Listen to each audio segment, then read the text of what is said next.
So hello everyone and welcome back to another very important video session from your own channel Ozone Classes. My name is Vipin Kumar Sharma and I am your biology mentor. In this particular video we are going to talk about nucleic acid.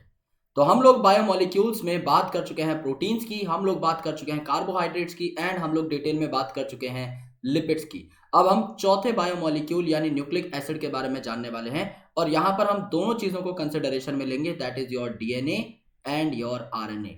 इनके हर type के बारे में हम बात करने वाले हैं। जैसे कि आरएनए का टाइप है आपका ribosomal RNA, transfer RNA, messenger RNA, इन सब को भी हम थोड़ा बहुत यहाँ पर देखेंगे जिससे हमारा बेसिक पर्सपेक्टिव क्लियर हो जाए आरएनए और डीएनए को लेकर।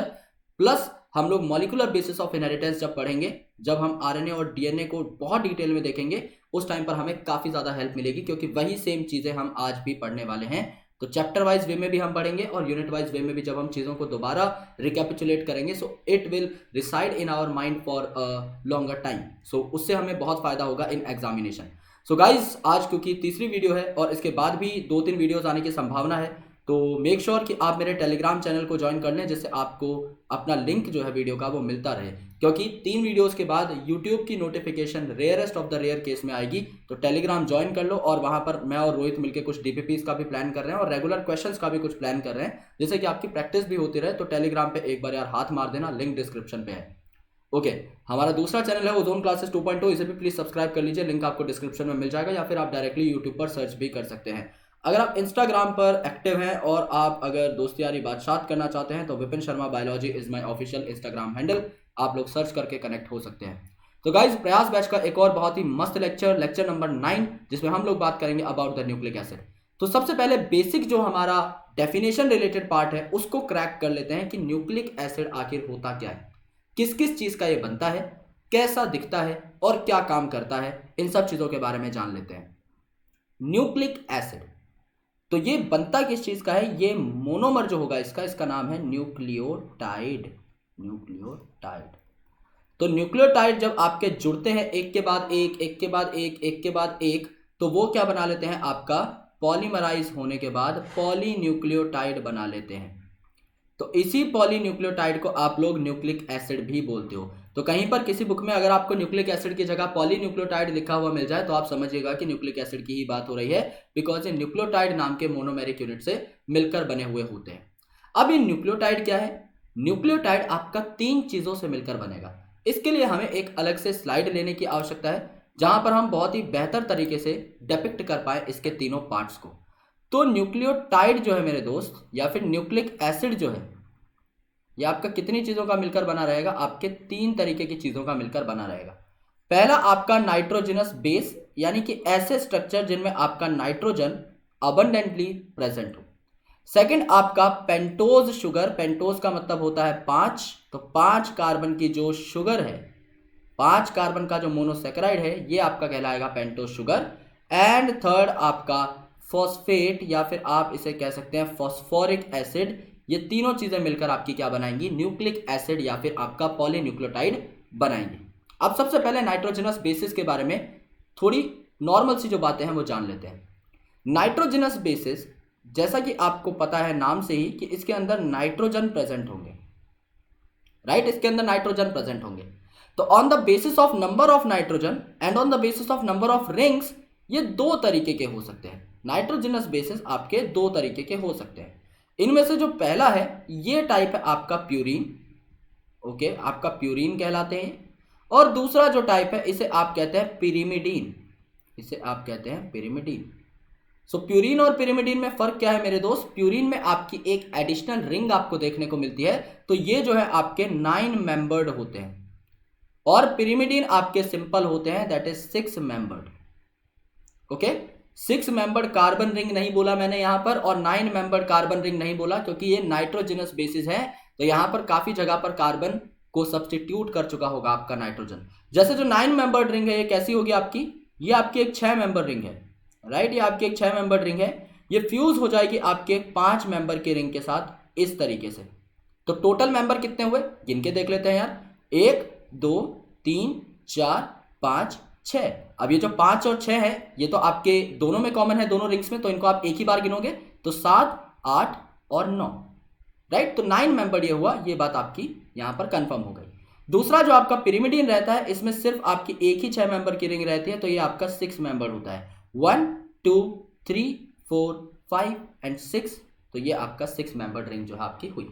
अब सिंस ये नाइट्रोजनस बेसिस है, so it becomes very important to note the position of nitrogen.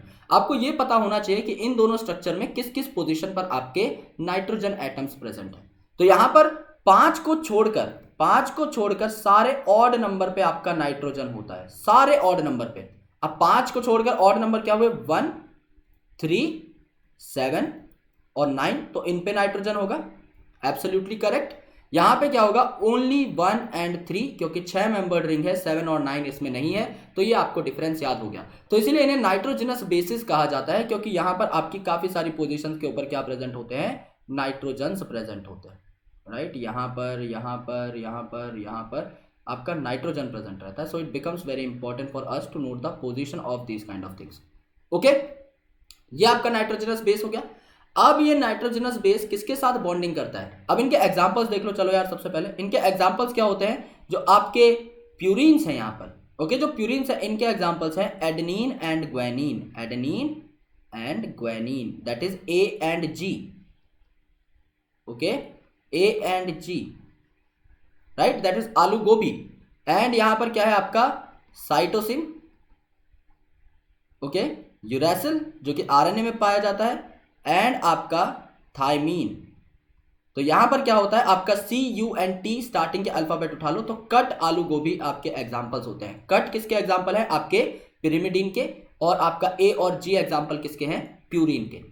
Okay, तो ये आपकी बिल्कुल बेसिक सी बातें हो गई जो आपको नाइट्रोजनस बेसिस के बारे में पता होनी चाहिए। ओके, तो आपको एग्जांपल याद होना चाहिए, A and G are the example of purines and CUT are the examples of pyrimidine. अब ये क्या करते हैं, ये बॉन्डिंग करते हैं, किसके साथ, शुगर के साथ। तो यहां पर क्या रहेगा दोस्त, यहां पर आपको एक और स्क्रीन लेनी पड़ेगी। ओके, ऑलराइट, तो यहां पे हम एक नाइट्रोजनस बेस बना लेते हैं और उसकी पोजीशंस को नोट कर लेते हैं। समझ लीजिए ये आपका क्या है, ये आपका प्यूरिन है। तो प्यूरिन की ये वाली कौन सी थी, 9th पोजीशन थी, ये वाली आपकी समझ लीजिए 9th पोजीशन थी। और ये आपका पिरिमिडीन है, पिरिमिडीन की ये नीचे वाली कौन सी पोजीशन थी, 1st पोजीशन थी। तो पिरिमिडीन का 1st जो आपका नाइट्रोजन है और आपके प्यूरिन का जो आपका 9th नाइट्रोजन है, ये क्या करता है, ये आपका शुगर के साथ बॉन्ड बना लेता है, जिसे आप ग्लाइकोसिडिक बॉन्ड बोलते हो, राइट। तो ये क्या करेगा, शुगर के साथ बॉन्ड बना लेगा। यहां पर आपकी 5 कार्बन की शुगर अटैच हो जाएगी, जिसको आप पेंटोज शुगर बोलते हो। यहां पर इसका बॉन्ड बन जाता है शुगर के C1 प्राइम कार्बन के साथ। ओके, सिमिलरली यहां पर भी ऐसा ही होगा, आपकी जो शुगर थी, ओके, दूसरी एंड पे बनाना है मुझे, एक सेकेंड, ऑलराइट। तो यहां पर अगर आप देखोगे, ओके, सो ये 2 प्राइम 3 प्राइम 4 प्राइम और यहां पर आपका 5 प्राइम वाला कार्बन ये हो जाएगा। यहां पर भी आपका 5 प्राइम वाला कार्बन ये हो जाएगा। मैं आपको दोबारा बता दूंगा स्ट्रक्चर, डोंट वरी, अभी सिर्फ सुन लीजिए। तो यहां पर क्या होता है, आपका C1 प्राइम के साथ बाइंड कर जाएगा। तो अल्टीमेटली बॉन्ड यहां पर जो बनता है, इसे आप क्या कहते हैं, ग्लाइकोसिडिक बॉन्ड, ग्लाइकोसिडिक बॉन्ड। ये जो है इसको आप क्या कहते हैं, ग्लाइकोसिडिक बॉन्ड। और ये ग्लाइकोसिडिक बॉन्ड बनता किस किस के बीच में है, ग्लाइकोसिडिक बॉन्ड बनता है आपका नाइट्रोजनस बेस के नाइट्रोजन के बीच में, नाइट्रोजनस बेस के नाइट्रोजन के बीच में, और आपका जो शुगर है इसके C1 प्राइम कार्बन के बीच में, C1 प्राइम कार्बन के बीच में। ओके, तो इसे प्राइम क्यों बोला, नंबर अलग करने के लिए, क्योंकि 1 से लेके 9 नंबर तो यहां पर अलॉट हुआ है नाइट्रोजनस बेस को, 1 से लेके 6 तो अलॉट हुआ है नाइट्रोजनस बेस को। तो शुगर के नंबर्स को अलग करने के लिए हमने क्या बोला, इसे 1 प्राइम 2 प्राइम 3 प्राइम 4 प्राइम ऐसा बोलना शुरू कर दिया, राइट। यहां पर भी हमने 5 कार्बन है तो 1 प्राइम 2 प्राइम 3 प्राइम 4 प्राइम और 5 प्राइम कार्बन इसे बोलना शुरू कर दिया, जिससे कि हम नाइट्रोजनस बेस के पोजीशंस और आपके शुगर के पोजीशंस को अलग वे में देख सके। तो ये आपका ग्लाइकोसिडिक बॉन्ड बन जाता है। इसके आगे जब आप फर्दर देखेंगे तो आपका फॉस्फेट यहां पर अटैच हो जाएगा। ये जो CH2OH है यहां पर आपका फॉस्फेट बाइंड कर जाएगा। तो जब आपका नाइट्रोजनस बेस बाइंड करता है, नाइट्रोजनस बेस जब आपका बाइंड करता है शुगर के साथ, नाइट्रोजनस बेस बाइंड करता है जब आपका शुगर के साथ, तो इसे आप क्या कहते हैं, न्यूक्लियोसाइड, न्यूक्लियोसाइड। लेकिन जब आपका नाइट्रोजनस बेस रहता है प्लस शुगर रहता है, इसके ऊपर आपका बाइंड कर जाता है फॉस्फेट भी, यानी फॉस्फोरिक एसिड भी, तो इसे आप क्या कहते हैं, न्यूक्लियोटाइड। और ये न्यूक्लियोटाइड आगे चल के क्या बनाता है, पॉलीमराइज होकर आपका न्यूक्लिक एसिड बनाता है। So this nucleotide is the monomer of nucleic acid. तो न्यूक्लियोटाइड चाहिए हमें, तो हमें क्या करना पड़ेगा, यहाँ पे फॉस्फेट लगाना पड़ेगा। तो ये जो CH2OH है, इसके आगे मैं क्या कर दूंगा, इसके आगे H हटा के मैं क्या करूंगा, फॉस्फेट लगा दूंगा। ओके, मैं फॉस्फेट लगा दूंगा। तो ये क्या बन गया, फिर उसके बाद ये बन जाएगा न्यूक्लियोटाइड, जिसको बार बार पॉलीमराइज में करूंगा और क्या बना दूंगा, न्यूक्लिक एसिड बना दूंगा। ओके, तो यहां पर शुगर्स का अब बहुत बड़ा झमेला होता है, उसको देखना बहुत जरूरी है। तो शुगर्स का झमेला क्या है, उसके लिए एक और स्क्रीन ले लेते हैं। पहले ही सारे स्ट्रक्चर्स अगर हमारे टिप्स पे हों तो मक्खन की तरह चैप्टर निकल जाता है। 5 कार्बन की शुगर है, ये आपका एक ऑक्सीजन है। सिंस आपका OH ग्रुप जो रहता है ये बाइंड कर जाता है आपका पायरानोज और फ्यूरानोज स्ट्रक्चर में, तो आपका एक O आपको दिखाना रहता है फ्यूज फॉर्म में। ओके, चलिए, तो यहां पर आपका इस तरीके का स्ट्रक्चर है। अब 5 कार्बन कहां कहां है, 5 कार्बन मैं आपको लोकेट करके दिखा देता हूं। पहला कार्बन है मेरा ये, जिसे मैं बोलूंगा C1 प्राइम। सेकंड कार्बन है मेरा ये, जिसको मैं बोलूंगा C2 प्राइम। थर्ड कार्बन है मेरा ये, जिसको मैं बोलूंगा C3 प्राइम। फोर्थ कार्बन है मेरा ये, जिसको मैं बोलूंगा C4 प्राइम। एंड यहां पर आपका जो एंड में CH2OH ग्रुप होता है, इसको मैं क्या बोलूंगा, इस वाले कार्बन को मैं बोल दूंगा C5 प्राइम। तो ये 5 कार्बन हो गए जो इस तरीके के स्ट्रक्चर में यानी फ्यूरेनो स्ट्रक्चर में प्रेजेंट होते हैं। अब यहां पर देखो, यहां पर HOH प्रेजेंट होता है, जाहिर सी बात है, यहां पर HOH प्रेजेंट होता है। ओके, यहां पे HOH प्रेजेंट होता है, यहां पे H प्रेजेंट होता है। तो आप यहां पर क्या बोलेंगे, इसे, इस शुगर को आप लोग बुलाएंगे मेरे दोस्तों राइबोज शुगर। Ribose sugar. तो जब आपकी राइबोज शुगर प्रेजेंट होती है किसी न्यूक्लियोटाइड में, तो ये कैसा स्ट्रक्चर बनाएगा, ये आपका राइबोज न्यूक्लिक एसिड बनाएगा, यानी RNA बनाएगा। तो अगर कोई चीज यहां पर प्रेजेंट है, अगर कोई स्ट्रक्चर यहां पर प्रेजेंट है, if ribose sugars is are present over here, तो it is going to form RNA। Okay, it will form RNA, that is ribose nucleic acid. Second case हम लोग देखते हैं DNA का।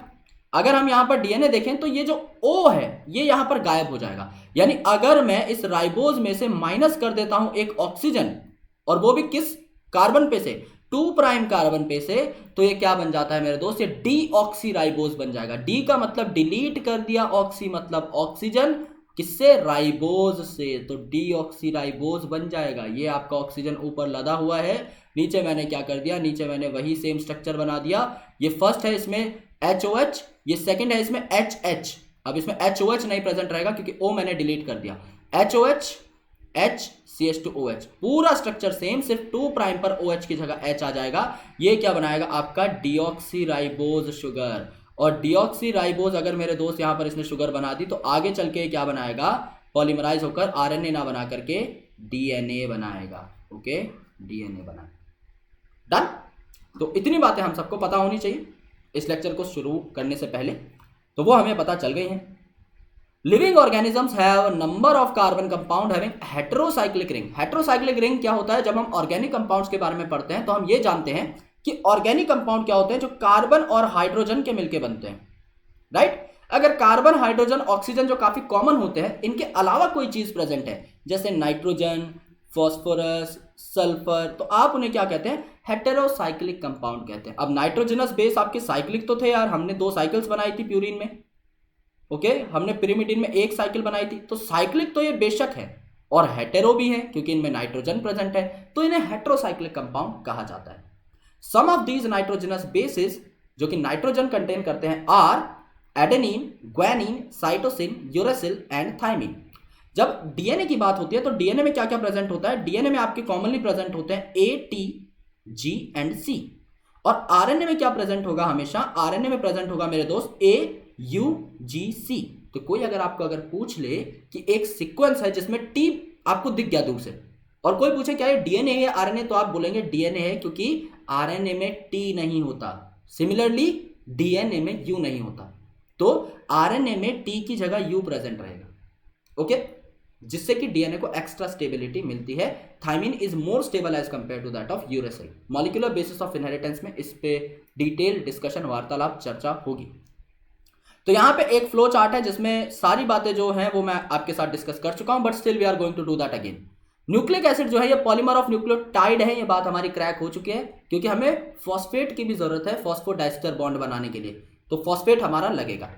अब नाइट्रोजनस बेस है दोस्त हमारे पास, जो कि 2 टाइप का हो सकता है। प्यूरिन जो कि 9 मेंबर का होगा, एग्जाम्पल आलू गोभी, पिरिमिडीन जो कि 6 मेंबर का होगा, example cut, that is CUNT। Okay done. Pentose sugar होगी फिर आपकी 5 कार्बन की, अगर वो शुगर राइबोज है तो आपका RNA बनाएगी आगे चल के, और अगर शुगर डीऑक्सीराइबोज है तो DNA बनाएगी आगे चल के। ये बात भी करेक्ट है, ये भी हो गया आपका सेकंड कंपोनेंट। थर्ड आपका फॉस्फोरिक एसिड है जो कि न्यूक्लियोसाइड में प्रेजेंट ना होकर न्यूक्लियोटाइड में प्रेजेंट रहता है। तो अगर इस पूरे के पूरे चार्ट को मैं मॉडिफाई करना चाहूं और सिर्फ 2 लाइन में कन्वर्ट करना चाहूं तो मैं ये बोलूंगा कि nitrogenous base plus sugar is equal to nucleoside, and मैं ये बोल सकता हूं nitrogenous base plus sugar plus phosphate और न्यूक्लियोसाइड प्लस फॉस्फेट एक ही बात हो गई, इज इक्वल टू न्यूक्लियोटाइड, और ये टाइड आगे चल के पॉलीमराइज होके बनाएगा क्या, न्यूक्लिक एसिड। ये बात है राइट, ये हम आराम से कह सकते हैं बिल्कुल directly, and it is going to be true. चल, प्यूरिन और पिरिमिडीन में ऑलरेडी काफी सारे डिफरेंसेस देख चुके हैं, थोड़े और डिफरेंसेस यार नोट कर लेते हैं। प्यूरिन में 2 रिंग है, पहली रिंग आपकी 6 मेंबर की, दूसरी 5 मेंबर की, जिसे आप क्या कहते हैं, इमिडाजोल रिंग कहते हैं। यानी ये अगर मैंने एक स्ट्रक्चर बनाया और ये मैंने दूसरा स्ट्रक्चर बनाया, तो ये जो 5 मेंबर की रिंग जो यहां पर फ्यूज हुई है, इसे मैं क्या बोलता हूं, इसे मैं इमिडाजोल रिंग बोलता हूं इन टर्म्स ऑफ केमिस्ट्री। तो ये एक्स्ट्रा होती है आपकी, क्योंकि ये वाली 6 मेंबर की तो आपकी पिरिमिडीन है, इस पिरिमिडीन पे क्या बाइंड किया, आपका 5 मेंबर की इमिडाजोल बाइंड की, तब जाके प्यूरिन बना है। ओके, पिरिमिडीन में आपका सिर्फ सिंगल रिंग है जिसको आप 6 मेंबर्ड पिरिमिडीन रिंग ही बोलते हो। प्यूरिन आपका 9 मेंबर का है, सीधी सी बात है, क्योंकि 2 पोजीशंस आपकी फ्यूज्ड है, और 6 + 5 = 11 -2 फ्यूज पोजीशन = 9, ये हम देख चुके हैं स्ट्रक्चर में।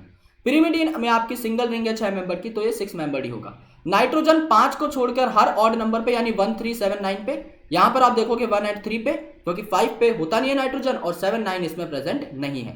बॉन्डिंग क्या होगी, 9th नाइट्रोजन आपका ग्लाइकोसिडिक बॉन्ड बनाएगा, या तो मैक्सिमम नंबर बनाएगा या मिनिमम। तो मिनिमम नंबर क्या होता है 1 और मैक्सिमम नंबर होता है इसमें 9।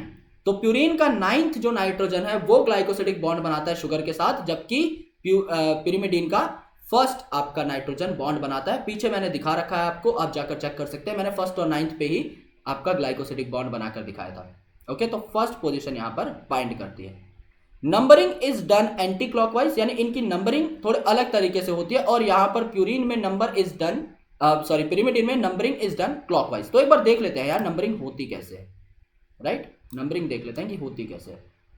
अभी देखो, समझ लो कि मैं यहां पर क्या बना रहा हूं, आपका बना रहा हूं पिरिमिडीन 6 मेंबर का। तो यहां पर सबसे नीचे वाली पोजीशन जो थी ये आपकी ग्लाइकोसिडिक बॉन्ड बना रही थी, तो ये कौन सी हो गई, सीधी सी बात है, पोजीशन फर्स्ट हो गई। अगर ये पोजीशन फर्स्ट हो गई मेरे दोस्त, तो आप यहां पर क्या देखेंगे कि आपकी बची हुई पोजीशंस कैसे चलेंगी, क्लॉकवाइज चलेंगी। क्लॉकवाइज मतलब घड़ी के कांटों की तरह। तो फर्स्ट है तो ये आपकी सेकंड है, ये आपकी थर्ड है, ये आपकी फोर्थ है, ये आपकी फिफ्थ है, ये आपकी सिक्स्थ है। तो कैसी हो गई, पिरिमिडीन में आपकी क्लॉकवाइज जो है आपकी घड़ी चलने लगी, टिकटिकी जी आपकी चलने लगी क्लॉकवाइज डायरेक्शन। सेकंड केस देखो यार एंटी क्लॉकवाइज का। तो अगर मैं प्यूरिन का केस लेता हूं यहां पर, तो प्यूरिन में आप यहां पर देखोगे कि 9th पोजीशन यहां पर रहती है। यहां पर मैंने क्या बनाया था, आपका ग्लाइकोसिडिक बॉन्ड बनाया था, तो ये आपकी 7th हो गई, ये आपकी 8th हो गई, ये आपकी 9th हो गई। तो 7th 8th 9th ये तो इमिडाजोल में बिल्कुल सही चलती है क्लॉकवाइज, लेकिन यहां पर अगर आप देखोगे ना, तो यहां पर आपकी उल्टी चलती है। यहां पर आपकी फर्स्ट पोजीशन इस साइड होगी और 6th सबसे ऊपर होगी। ओके, तो फर्स्ट है, अब उल्टी घड़ी चला दो, सेकंड, थर्ड, फोर्थ और फिफ्थ आपकी फ्यूज पोजीशंस होती हैं, 6th सबसे ऊपर, देन 7th 8th 9th ये आपकी क्या हो गई, आपकी प्यूरिन में हो गई क्या, एंटी क्लॉकवाइज, एंटी क्लॉकवाइज। ठीक है, तो ये हमें जो है ठीक तरीके से नोट करना था। ये आपका बहुत बड़ा डिफरेंस है यार, क्योंकि जब आप पढ़ोगे आगे डिटेल में तब आपको पता लगेगा। एनसीईआरटी पॉइंट ऑफ व्यू से it is not mentioned, okay, and it is not very important, लेकिन आपको पता होना चाहिए स्टिल कि कौन सी पोजीशंस आपकी कहां प्रेजेंट होती हैं, जिससे कि आप ठीक तरीके से बॉन्डिंग करवा पाओ उनकी। अब जब इनका न्यूक्लियोसाइड बनता है, समझ लो मेरा एडेनिन है, इसके ऊपर मैंने शुगर लगा दिया, तो इस बेसिस पे मैं इसका नाम रख सकता हूं। तो इनके नाम में क्या आता है, एंड में ईन आता है। अगर मैं इसका न्यूक्लियोसाइड बनाता हूं तो इसके एंड में क्या आता है, ईन आता है। जैसे न्यूक्लियोसाइड मैंने बनाया एडेनिन का, तो क्या हो जाएगा, एडिनोसिन, ग्वेनोसिन, थाइमिडीन, यूरिडीन, साइटिडीन, ये क्या होते हैं, इनके न्यूक्लियोसाइड होते हैं। मतलब मैंने इनके ऊपर क्या लगा दिया है, शुगर, और ये शुगर भी कौन सा लगाया है मैंने, राइबोज। ये हमेशा याद रखना, क्यों, क्योंकि अगर मैं डीऑक्सीराइबोज लगाऊंगा तो मुझे इसे क्या बोलना पड़ेगा, डिऑक्सी एडिनोसिन, डिऑक्सी ग्वाइनोसिन, डिऑक्सीथाइमिडीन, डिऑक्सीयूरिडीन, डिऑक्सीसाइटिडीन। जब तक डिऑक्सी नहीं लगा हुआ है नाम के आगे, आप बोलोगे कि राइबोज शुगर लगी है। सिमिलरली आपका nitrogenous base plus sugar plus phosphate है अगर, तो इसके पीछे क्या लग जाएगा, इसके पीछे लग जाएगा इक एसिड, या फिर आप इसे दूसरी भाषा में कह सकते हो एट। जैसे कि आपका मैलेट होता है तो उसका नाम होता है मैलिक एसिड, पायरुवेट होता है तो हो गया पायरुविक एसिड, ओके। सिट्रेट होता है तो हो गया सिट्रिक एसिड। सिमिलरली यहां पर हो गया ग्वाइनाइलेट, इसका मतलब guanylic acid, adenylate adenylic acid, uridylate uridylic acid. तो आप अल्टीमेटली इन नामों को देख सकते हो, दोनों सफिक्स आप याद कर लो, इक और एट, ओके। तो इक एसिड कैसे हुआ, adenylic acid, thymidylic acid, guanylic acid, uridylic acid, cytidylic acid. इनको आप क्या बोल सकते हो, adenylate, thymidylate, guanylate, uridylate and cytidylate respectively. ये आपके न्यूक्लियोटाइड हो गए हैं इन नाइट्रोजनस बेसिस के, ओके। न्यूक्लियोसाइड जो है ये आपका शुगर और नाइट्रोजनस बेस की कॉम्बिनेशन से बनेगा, बिल्कुल ठीक बात है। और जब ये एस्टेरिफाई हो जाएगा फॉस्फेट से, यानी जब आपका जो CH2OH वाला OH ग्रुप था वो जब फॉस्फेट के साथ एस्टर बॉन्ड बनाएगा, यानी अब ये क्या कहलाना लगेगा, फॉस्फोएस्टर बॉन्ड। फॉस्फेट ने बना लिया है ester bond, so it will be phosphoester bond. तो जब यहां पर फॉस्फोएस्टर बॉन्ड बन जाएगा तो ये न्यूक्लियोटाइड को जन्म दे देगा, फॉस्फेटाइड हो गया ना। तो bond formed between 3' OH of the sugar and 5' phosphate is called the phosphoester bond, and the bond between two successive nucleotides, so जो एक न्यूक्लियोटाइड के ही अंदर बॉन्ड बना है उसे फॉस्फोएस्टर बोलेंगे। समझ लो ये मेरा नाइट्रोजनस बेस है, ठीक है। एक सेकेंड, क्या बन गया, ओके। समझ लो ये मेरा नाइट्रोजनस बेस है, मैंने यहां पे बनाया है प्यूरिन, ठीक है। तो ये मेरी 9th पोजीशन हो गई, ओके। समझ लो 6 मेंबर का है, ये मेरी 9th पोजीशन हो गई। यहां पर मैंने क्या किया, इसको शुगर के साथ बॉन्ड करवा दिया। तो अब यहां तक का स्ट्रक्चर क्या बन गया, मेरा न्यूक्लियोसाइड बन गया, नाइट्रोजनस बेस प्लस शुगर। अब क्या हुआ मेरे दोस्त, यहां पर आपका फॉस्फेट जुड़ गया है, CH2 है, CH2 के बाद क्या हो गया, आपका फॉस्फेट जुड़ गया है। डाइफॉस्फेट भी हो सकता है, ये ट्राइफॉस्फेट भी हो सकता है, मैक्सिमम 3 फॉस्फेट आपके जुड़ सकते हैं। तो एक फॉस्फेट जुड़ते हैं, इसका नाम क्या हो जाएगा मेरे दोस्त, न्यूक्लियोटाइड हो जाएगा, न्यूक्लियोटाइड हो जाएगा, ओके। तो ये जो सिंगल न्यूक्लियोटाइड के अंदर बना ये है आपका फॉस्फोएस्टर। लेकिन जब आपका न्यूक्लिक एसिड बनता है, जब मोर देन 1 न्यूक्लियोटाइड साथ आकर जुड़ जाते हैं, उस टाइम पर इसे आप क्या बोलोगे, पॉलीन्यूक्लियोटाइड बनाने के लिए जो 2 न्यूक्लियोटाइड को बॉन्ड जोड़ेगा वो फॉस्फोडाइएस्टर, क्योंकि डाइएस्टर का मतलब ही है 2 चीजों को जोड़ने वाला, okay. There is one such ester bond on either side, जिसे आप फॉस्फोडाइएस्टर बॉन्ड बोलोगे, यानी ये 2 न्यूक्लियोटाइड को साथ में जोड़ने का काम करता है। यहां पर थोड़ा सा स्ट्रक्चर देख लो जिससे कि आपको आइडिया मिल जाए। यहां पर क्या हुआ देखो दोस्त, ये मेरा थाइमीन है, तो ओके। तो ये क्या हुआ, मेरा थाइमीन है, कट मतलब ये आपका पिरिमिडीन है, तो 6 मेंबर का है, बिल्कुल सही बात। अब ये बॉन्ड बना, ये बॉन्ड बना शुगर के साथ, ओके। शुगर के 1' के साथ ये बॉन्ड बना, इसे आप क्या बोल रहे हैं, ग्लाइकोसिडिक बॉन्ड, इसे मैं ग्लाइकोसिडिक बॉन्ड बोलता हूं, बिल्कुल सही हो जाएगा, ओके। अब ये देखो, इसका जो 5' था यहां पर भी फॉस्फेट होगा, यहां पर अगर आपका फॉस्फेट होगा it will be phosphoester bond, okay. और यहां पर इसके 3' से अगले वाले के 5' के बीच में जो बॉन्ड बनेगा, ये 2 बॉन्ड जो हैं कनेक्ट कर रहे हैं इन दोनों न्यूक्लियोटाइड्स को साथ में, तो इसे क्या बोलोगे, फॉस्फोडाइएस्टर। दोनों साइड बॉन्ड हुए ना, फॉस्फेट के दोनों साइड बॉन्ड हुए, एक ये वाला बॉन्ड, एक आपका ये वाला बॉन्ड, इसलिए फॉस्फोडाइएस्टर बोला गया, ऑलराइट। और यहां पे अगर फॉस्फेट होगा तो ये सिर्फ आपका एक साइड में होगा, क्योंकि ये सबसे एंड वाला है, ओके। सबसे एंड वाला है तो इसके बाद कोई न्यूक्लियोटाइड नहीं है, तो ये 5' फॉस्फेट आपका फ्री होता है, तो इसे आप बोलते हो फ्री 5' एंड, जहां पे फॉस्फेट फ्री रहता है। तो इस साइड देखो आपका फॉस्फेट फ्री है, दूसरी साइड देखोगे 3' पे आपका इसके बाद कोई न्यूक्लियोटाइड ऐड नहीं हुआ, तो OH आपका बिल्कुल बरकरार है, तो इसे आप क्या बोलते हो, 3' OH एंड बोलते हो, 3' एंड बोलते हो, यहाँ पे OH फ्री रहता है। तो आप क्या बोल सकते हो, DNA जो है इसमें पोलैरिटी होती है, DNA के दोनों स्ट्रैंड कभी भी एक जैसे नहीं होते, या एक स्ट्रैंड के दोनों एंड कभी भी एक जैसे नहीं होते। क्या होगा, अगर एक एंड 5' है, यानी इस पे अगर फॉस्फेट फ्री है तो दूसरे पे भी फॉस्फेट फ्री नहीं हो सकता, इस पे आपका OH फ्री रहेगा। तो क्या होता है, इसके दोनों एंड अलग अलग होते हैं, एक को आप बोलते हैं 5' एंड, दूसरे को आप बोलते हैं 3' एंड। बहुत बहुत जरूरी है ये, बहुत जरूरी है, ओके। क्यों, क्योंकि इनके एंड में अलग अलग ग्रुप्स फ्री, उस बेसिस पे, alright, since all the 3' OH groups and 5' phosphate group are bonded, क्योंकि आपका समझ लो एक पर्टिकुलर न्यूक्लियोटाइड है, उसके 3' OH से अगले का 5' फॉस्फेट बाइंड करेगा, फिर उस न्यूक्लियोटाइड का जो शुगर बचा उससे अगले वाले का फॉस्फेट बाइंड करेगा, सारे OH और फॉस्फेट बाइंड करेंगे सिर्फ लास्ट वालों को छोड़ के, तो सिर्फ टर्मिनल वाले बचेंगे। तो टर्मिनल वाले में जिस पे 3' OH फ्री बचा इसे आप बोलेंगे 3' एंड, और जिस पे 5' फॉस्फेट फ्री बचा इसे आप बोलेंगे 5' एंड। इसीलिए डीएनए का स्ट्रैंड पोलर होता है, इसको आप डायरेक्शन दे सकते हो। आप ये नहीं कह सकते एक सीधी लाइन है दोनों साइड से सेम है। समझ लो मैं सिर्फ पेन से एक लाइन बना रहा हूं, चौक से किसी बोर्ड के ऊपर, मैं कह सकता हूं इसके दोनों एंड एक जैसे हैं, बिकॉज सेम मटेरियल से ड्रॉ किए गए हैं सेम मैनर में ड्रॉ किए गए। लेकिन अगर मैं डीएनए के नाइट्रोजनस बेसिस को लगा दूं एक सीक्वेंस में, तो एक एंड पे आपका फॉस्फेट फ्री रहेगा और दूसरे पे OH, तो इनका चाहकर भी आपका नेचर सेम नहीं हो सकता। ओके, तो डीएनए आपका मेन जेनेटिक मटेरियल होता है दोस्त। ये आपके 99% से भी ज्यादा ऑर्गेनिजम्स में as a genetic material behave करता है। ये हमारी जेनेटिक इंफॉर्मेशन को स्टोर करता है और अगली जनरेशन तक भी पहुंचाता है। आरएनए आपका सिर्फ कुछ चुनिंदा वायरसेस में ही जेनेटिक मटेरियल का काम करता है, only in a few viruses. जैसे आपका टोबैको मोज़ेक वायरस हो गया, अभी कोविड है, कोरोना वायरस हो गया, इनके अंदर, वरना यूजुअली आपका DNA is the most preferred genetic material. अब डीएनए के अंदर घुस जाते हैं यार सर पे तेल लगा के, ये जानने के लिए कि डीएनए की आखिर स्पेसिफिक प्रॉपर्टीज क्या है। तो न्यूक्लिक एसिड जो है इसका प्राइमरी स्ट्रक्चर हो सकता है, प्राइमरी स्ट्रक्चर मतलब सीक्वेंस ऑफ नाइट्रोजनस बेसिस और the sequence of nucleotide.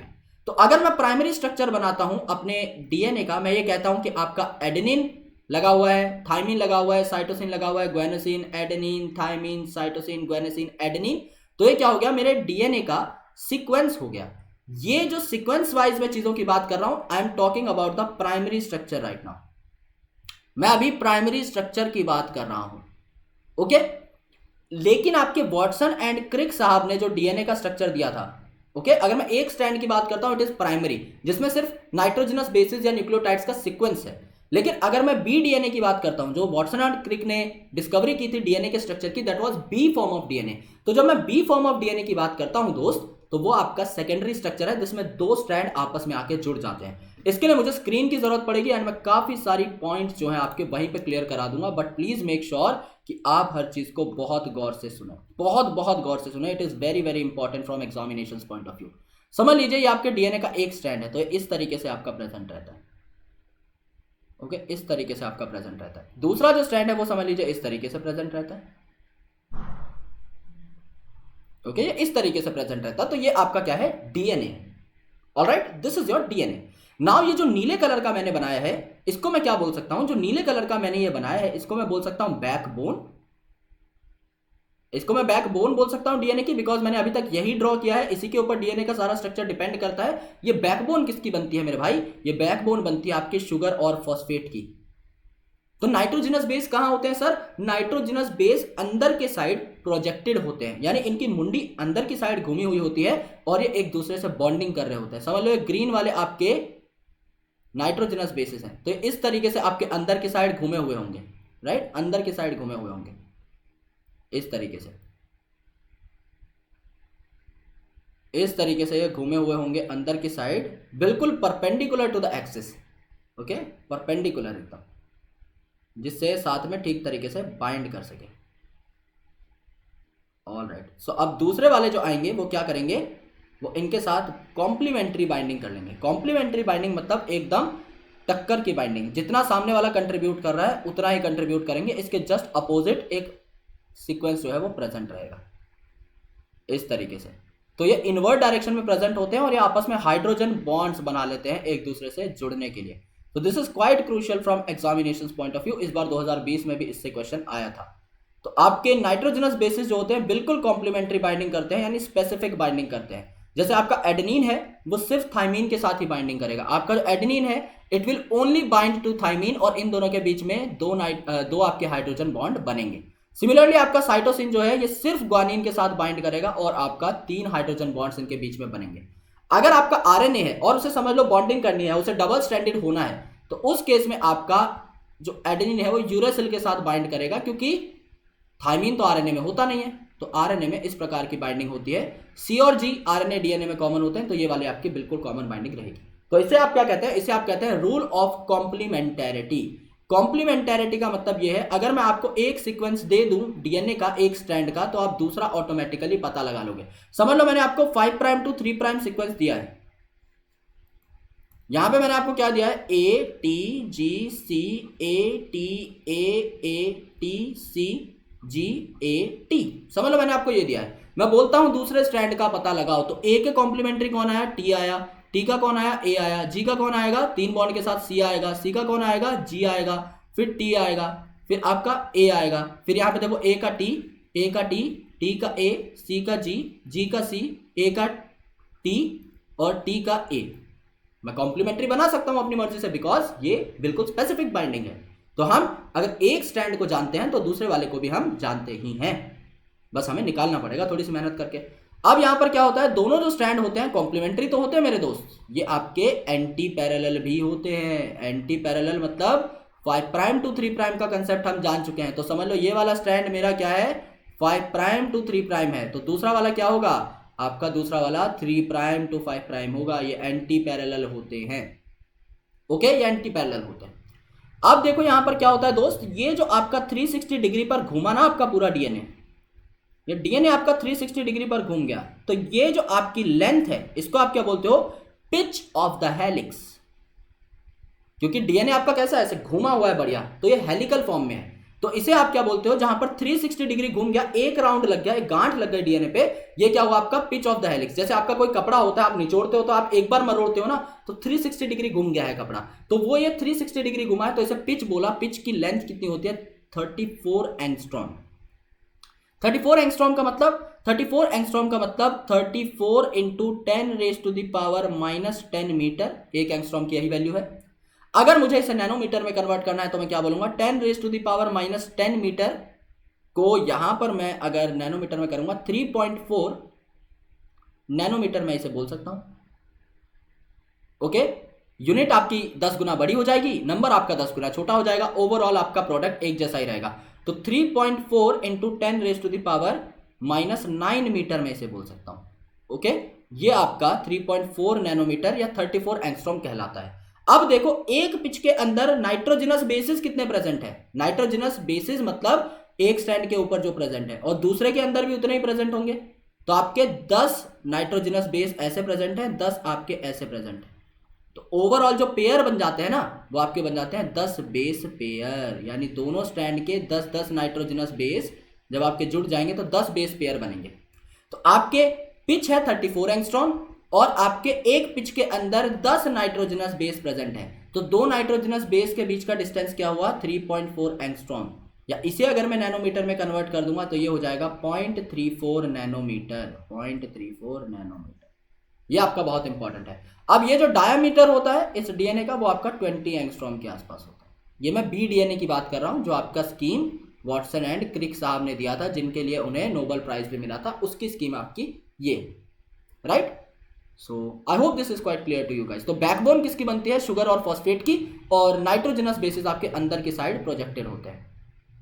Alright, तो देख लेते हैं हमने क्या क्या पढ़ लिया है। काफी सारी चीजें आई थिंक हो गई होंगी। जो आपका वॉटसन एंड क्रिक का मॉडल था, इसमें बोला कि डबल हेलिकल डीएनए है। डबल हेलिकल मतलब 2 हेलिक्स हैं जो आपस में घूमी हुई है, ये हम पढ़ चुके हैं। ये एंटी पैरेलल होती हैं, एक स्ट्रैंड अगर 5 प्राइम टू 3 प्राइम है तो दूसरा वाला 3 प्राइम टू 5 प्राइम होगा, ये हम पढ़ चुके हैं। बैकबोन आपकी शुगर और फॉस्फेट की मिलकर बनी होगी, बिल्कुल सही है। और आपके नाइट्रोजनस बेस जो आपका घूम रहा है हेलिक्स, इससे परपेंडिकुलर, ओके, यानी बैकबोन से परपेंडिकुलर आपके अंदर की साइड मूव करके प्रेजेंट होंगे, और 2 नाइट्रोजन जो है, 2 नाइट्रोजनस बेस आपस में बाइंड करेंगे, ओके, हाइड्रोजन बॉन्ड्स की मदद से। तो एडेनिन सिर्फ आपका थाइमिन के साथ बॉन्ड बनाएगा, वो भी 2, और साइटोसिन सिर्फ आपका ग्वानिन के साथ बनाएगा बॉन्ड, वो भी 3 हाइड्रोजन बॉन्ड। यूरासिल यहां पर प्रेजेंट होता नहीं है, डीएनए की बात चल रही है तो उसका हम जिक्र नहीं करेंगे, ओके। ये स्पेसिफिक बाइंडिंग जो होती है इसे हम कॉम्प्लीमेंट्री बेस पेयरिंग कहते हैं, यानी अगर आप एक स्ट्रैंड का सीक्वेंस जानते हो तो दूसरे का आप निकाल सकते हो। समझ लो मैं 5 प्राइम टू 3 प्राइम ATGC लिखता हूं, हालांकि इससे बढ़िया एग्जांपल हम ले चुके हैं, बट स्टिल समझ लो मैं ATGC लिखता हूं, तो 3 प्राइम टू 5 प्राइम क्या हो जाएगा, A का T, T का A, G का C, C का G, ये आपका 5 प्राइम, ये आपका जो है नया सीक्वेंस हो जाएगा। तो ATGC का कॉम्प्लीमेंट्री क्या हो जाएगा, TACG। ओके, जब दो नाइट्रोजनस बेस साथ में आ जाएंगे तो वो बेस पेयर बना लेते हैं। दो नाइट्रोजनस बेस का पेयर हो गया ना, तो इसे बेस पेयर बोल देंगे। ओके, ये जो आपकी एक पिच थी, पिच ऑफ द हेलिक्स, ये जो आपका 360 डिग्री टर्न मारा था, ये क्या हुआ, फुल टर्न आपका 360 डिग्री हुआ, फुल टर्न 360 डिग्री। और आपके कितने नाइट्रोजनस बेस प्रेजेंट है यहां पर, 10 नाइट्रोजनस बेस प्रेजेंट है। तो एक नाइट्रोजनस बेस के बाद कितना टर्न मारता होगा DNA, 36 डिग्री। ओके, तो इसे कहते हैं राइज पर बेस पेयर, यानी एक बेस पेयर के आने पर आपका कितना हेलिक्स जो है घूमा, तो राइज पर बेस पेयर इसे बोलते हैं। तो अगर 10 नाइट्रोजनस के बेस के आने पर 360 डिग्री रोटेशन होती है, तो दो नाइट्रोजनस बेस के बाद कितनी होगी आपकी, अल्टीमेटली आप उसे यूनिटरी मेथड से निकाल सकते हो। ओके, सो 10 नाइट्रोजनस बेस होते हैं तो 360/10 36 डिग्री आपका आंसर हो जाएगा। ओके, पिच क्या होती है, जब आपका DNA 360 डिग्री घुमा, तो ये आपकी पूरी की पूरी पिच है। इसकी लेंथ हो जाएगी 34 एंगस्ट्रॉम, ओके, या फिर 3.4 नैनोमीटर। और यहां पर दो नाइट्रोजनस बेस के बीच का जो गैप हो जाएगा 34 angstrom by 10, that is around 3.4 angstrom, जो कि यहां पर मैंने कैलकुलेट भी किया हुआ है, तो you can have a look at that. Alright, अलग अलग प्रकार के DNA होते हैं, मैं आपको बता दूंगा इनमें से सबसे इंपॉर्टेंट इंफॉर्मेशन क्या है, सारा आपको याद नहीं करना। जैसे ADNA काफी साइंटिस्ट ने डिस्कवर किया, BDNA आपका वॉटसन एंड क्रिक ने डिस्कवर किया था, जो सबसे ज्यादा अबंडेंट है। और इसी के बारे में हम कोई भी जनरल बात करते हैं और हमने DNA का अगर नाम नहीं लिया है, इसका मतलब हम BDNA की ही बात कर रहे हैं। तो अगर आपसे A और Z से क्वेश्चन पूछेगा तो नाम देकर क्वेश्चन पूछेगा, अगर नाम नहीं दिया हुआ है तो BDNA जिंदाबाद। तो दोनों राइट हैंडेड होते हैं, ADNA और BDNA। जो आपका स्टैंडर्ड DNA होता है राइट हैंडेड होता है, ये प्लेक्टोनेमिकली कॉइल्ड होता है। ओके, इसे आप क्या बोलते हैं, प्लेक्टोनेमिक कॉइलिंग, ये आपका प्लेक्टोनेमिकली कॉइल हो जाता है। लेकिन Z आपका अलग होता है, ये लेफ्ट हैंडेड होता है। कोई पूछ ले तो ये लेफ्ट हैंडेड डायरेक्शन में उल्टा घूमेगा A और B से। रिपीटिंग यूनिट A में 1 बेस पेयर होती है, यानी एक बेस पेयर फिर एक, लेकिन आपके Z में दो बेस पेयर रिपीट होते हैं। ओके, तो नॉर्मल केस होता है आपका एक बेस पेयर रिपीटिशन का, लेकिन Z में दो बार बेस पेयर रिपीट होता है। बेस पेयर पर टर्न आपका 10.7 है, याद नहीं करना, 12 है, याद नहीं करना, आपका 10 है NCERT के हिसाब से। यानी एक टर्न में, एक पिच में अभी हमने देखा था 10 नाइट्रोजनस बेस थे या 10 बेस पेयर थे, बात एकदम करेक्ट है। राइज पर बेस पेयर, अगर 360 डिग्री में आपके 10 नाइट्रोजनस बेस हैं तो पर बेस पेयर राइज कितना हुआ आपका, 36 डिग्री हुआ। डिग्रीज में तो ये हो गया, और लेंथ में कितना हो गया, अराउंड 3.4 एंगस्ट्रॉम। अगर 34 एंगस्ट्रॉम है आपका टोटल एक पिच, ओके, एक टर्न, और 10 से डिवाइड कर दो, 3.4 एंगस्ट्रॉम आपका आंसर आ जाएगा। और पिच कितनी होती है, पिच आपकी 34 एंगस्ट्रॉम होती है एक टर्न की। काफी बुक में आपको 33.2 भी लिखा मिल जाएगा, तो इसलिए मैंने डेटा काट दिया, लेकिन NCERT के हिसाब से आप करेक्ट हो, ये आपको याद नहीं करना है। ये आप ग्रेजुएशन के बच्चे हो तो आप देख सकते हो, अदरवाइज ये आपको याद नहीं करना है। RNA क्या होता है, अब RNA आपका जेनेटिक मटेरियल है सिर्फ कुछ चुनिंदा वायरसेस में, ये हमें पता है। ये आपका सिंगल स्ट्रैंडेड होता है most of the time, but ये डबल स्ट्रैंडेड भी होता है। अगर ये डबल स्ट्रैंडेड होगा तो एडेनिन आपका किसके साथ पेयर करेगा, U के साथ, बिकॉज थाइमिन यहां पर एब्सेंट है, और C और G कॉमन है, तो इनका खेल एकदम सिंपल सा होता है। It is quite obvious that RNA, if single stranded, then it will not follow the rule of complementarity और base pairing। अगर कोई चीज पेयर हो ही नहीं रही है तो वो रूल को फॉलो भी क्यों करेगी, मतलब अगर कोई चीज सिंगल स्टैंडर्ड है तो वो कॉम्प्लीमेंटैरिटी को फॉलो नहीं करेगी, दैट्स वेरी ऑब्वियस। अगर आप उसका सेकंड स्टैंड बनाते हो तो वो कॉम्प्लीमेंटैरिटी को फॉलो करना स्टार्ट कर देगी। तो single strand RNA complementary follow नहीं करता। इन प्लेस ऑफ थाइमिन आपका यूरेसिल यहां पर प्रेजेंट रहता है, जो एडेनिन के साथ बाइंड करेगा in case of double stand. तो A आपके 2 हाइड्रोजन बॉन्ड बनाएगा U के साथ, ये हम ऑलरेडी देख चुके थे। अब देखो अलग अलग प्रकार के RNA कौन कौन से होते हैं। सबसे पहले आपका मैसेंजर RNA, यानी जब आप DNA से RNA बनाते हो with the process of transcription, तो आपका मैसेंजर RNA के अंदर कोड्स होते हैं जो कि प्रोटीन सिंथेसिस में हेल्प करते हैं। तो जो कोडॉन होते हैं वो आपके mRNA के अंदर होते हैं। तो it is formed from DNA by the process of transcription inside the nucleus. ये बात सबको पता होगी कि न्यूक्लियस के अंदर ट्रांसक्रिप्शन होता है, और ट्रांसक्रिप्शन होने के बाद आपका जो RNA बनेगा mRNA, वो ट्रांसलेशन के लिए यानी प्रोटीन सिंथेसिस के लिए साइटोसोल में जाता है, अदरवाइज वो आपका न्यूक्लियस में रहता है। According to the central dogma of molecular biology, जो कि वॉटसन एंड क्रिक का आपने नाम सुना था, तो सेंट्रल डॉगमा स्कीम किन्होंने दी थी, क्रिक साहब ने दी थी। तो क्रिक साहब के अनुसार डीएनए अपनी कॉपी बना सकता है with a process called as replication. DNA RNA बनाएगा बाय ट्रांसक्रिप्शन एंड आपका आरएनए प्रोटीन बनाएगा by translation. Okay, so it will further act as a template and it will make protein. तो आपके RNA के ऊपर कोई कोड प्रेजेंट होंगे, जैसे कि आपका AUCG, ये जो कोड्स हैं ये 3 के सेट में आपका एक अमीनो एसिड के लिए कोड करेंगे। यानी यहां पर अगर समझ लो आपके 9 क्या प्रेजेंट है, नाइट्रोजनस बेस प्रेजेंट है, तो ये 3 अमीनो एसिड के लिए कोड करेंगे, या मॉलिक्यूलर बेसिस ऑफ इनहेरिटेंस में ट्रांसलेशन के दौरान बहुत डिटेल में जानोगे। क्योंकि प्रोसेस ऑफ ट्रांसलेशन आपका साइटोप्लाज्म या साइटोसॉल में होता है राइबोसोम की हेल्प से, तो आपके एमआरएनए बनने के बाद साइटोप्लाज्म में चले जाते हैं ट्रांसलेशन के प्रोसेस के लिए। राइबोसोमल आरएनए ये सबसे अबंडेंट होता है आपका, यानी टीआरएनए, एमआरएनए और आरआरएनए में से सबसे ज्यादा कौन सा होता है, आपका आरआरएनए होता है। Okay, rRNA is very abundant. तो ये आपका राइबोसोम में पाया जाता है और प्रोटीन सिंथेसिस में ये आपका रोल अदा करता है, क्योंकि राइबोसोम आपकी प्रोटीन फैक्ट्री कहलाती है। तो आपके राइबोसोम में पाया जाएगा तो आपका प्रोटीन सिंथेसिस में हेल्प करेगा। ये आपका कैटेलिटिक भी होता है, जैसे आपका प्रोकैरियोट के अंदर 23SRRNA ये आपका एंजाइम का काम करता है, जिसे राइबोजाइम भी कहा जाता है। ये आपका स्ट्रक्चरल भी होता है, ये आपके राइबोसोम का स्ट्रक्चर भी बनाता है। ओके, देन आपका टीआरएनए जिसे आप ट्रांसफर आरएनए या फिर आप सॉल्युबल आरएनए भी कहते हो, तो इसे आप स्मॉल sRNA भी कह सकते हो, that is soluble RNA.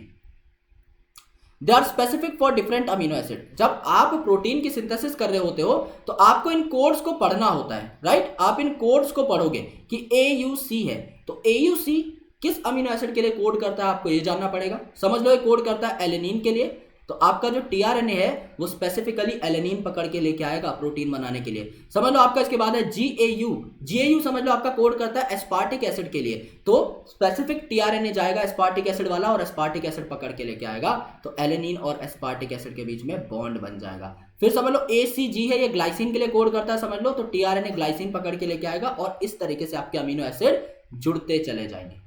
Okay, तो ये क्या होते हैं आपके बहुत स्पेसिफिक होते हैं हर अमीनो एसिड के लिए। ओके, तो हर अमीनो एसिड के लिए स्पेसिफिक टीआरएनए हमारी बॉडी में मौजूद होता है। They work as an adapter molecule. तो ये क्या करते हैं, आपके कोड को पढ़ते हैं कि आरएनए के ऊपर कौन सा कोड है, और उस हिसाब से they use to bring the amino acid for the synthesis of polypeptide during translation process. उसी हिसाब से क्या करते हैं, प्रोटीन्स को बनाने के लिए अमीनो एसिड को इनकॉर्पोरेट करना चालू करते हैं। इसे सॉल्युबल आरएनए भी कहा जाता है, जैसा मैंने पहले बताया, just because of its soluble nature, इसमें कोई रॉकेट साइंस नहीं है। They behave as a taxi that will pick up only specific amino acid one per time. एक बार में एक अमीनो एसिड उठा के लाएगा सिर्फ, और वो भी वो अमीनो एसिड जिसके लिए आपका कोडॉन इजाजत दे रहा होगा। बिल्कुल स्पेसिफिक, बिल्कुल प्रिसाइज, जिससे प्रोटीन सिंथेसिस में कोई भी गड़बड़ ना हो। तो guys this was about the nucleic acid, जिसमें डीएनए और आरएनए के बारे में इस चैप्टर से रिलेवेंट हमने सारी की सारी जानकारी एक ही लेक्चर के अंदर उठा ली। तो अगर आपको एफर्ट्स अच्छे लग रहे हैं और अगर आपको मजा आ रहा है इस चैप्टर को पढ़ने में, तो प्लीज लाइक कीजिएगा एंड इस चैनल को सब्सक्राइब कीजिएगा, because a lot of amazing content is going to come. क्योंकि थोड़ा स्ट्रीमलाइन करने की मैंने भी कोशिश की है, बीच बीच में काम आ जाता है यार, बिकॉज मैं भी स्टूडेंट हूं, तो तुम अपने आप से रिलेट किया करो। आप लोग काफी बार बहुत कुछ लिख देते हो कमेंट सेक्शन में, जो बहुत ज्यादा हर्ट करता है, to be very honest, because मैं सारे दिन काम करता हूं यार। ना मैं कोई अपनी ऐसा नहीं है कि कोई गर्लफ्रेंड है कि मैं कहीं गुलछर्रे उड़ाता फिर रहा हूँ या मैं कुछ भी कर रहा हूँ, मतलब ऐसा नहीं है। मैं दोस्तों के साथ भी बाहर घूमने नहीं जाता, तो इतना टाइम मैं वेस्ट नहीं करता यार। ऑब्वियसली जो भी काम है आपकी या तो बुक्स पे लग रहा है या कहीं ना कहीं, तो अगर मैं नहीं कर पा रहा हूं तो उसके पीछे कोई जेन्युइन रीजन होता है। मैं आलसी बिल्कुल भी नहीं। I use to work a lot in a day, क्योंकि मेरा सुबह अगर तुम देखोगे तो पेड बैच मेरा रोज सुबह चल रहा है, तो 8 से 10 मैं रोज सुबह क्लासेस लेता हूँ रेगुलरली। मेरी आज तक का रिकॉर्ड है, मेरी एक भी क्लास मैंने मिस नहीं की है। सो आई एम वेरी पंक्चुअल। तो आप ये मत सोचा करो कि नहीं कराना होता तो मैं कभी बैच अनाउंस ही नहीं करता यार। मेरे को ऑलरेडी पेड बैच में, टू बी वेरी ऑनेस्ट, ठीक ठाक पैसा मिल जाता है, तो मैं उसी पे ज़्यादा फोकस करता। बट यहाँ पे अगर मैंने क्लेम किया है then I am going to do that, but थोड़ा सा सब्र भी क्या रखना है। आ ही जाता हूँ मैं हर 2-3 दिन में। 2 दिन वॉज द मैक्सिमम जो मैंने अभी तक गैप मारा है, but at least have a faith, okay. क्योंकि तुम लोग मुझे जानते हो यार पिछले 4-5 सालों से, वैसे कोई टेंशन नहीं है। ऑलराइट, चलो यार, बाय बाय, टेक केयर, मिलते हैं अगली वीडियो में, बाय बाय।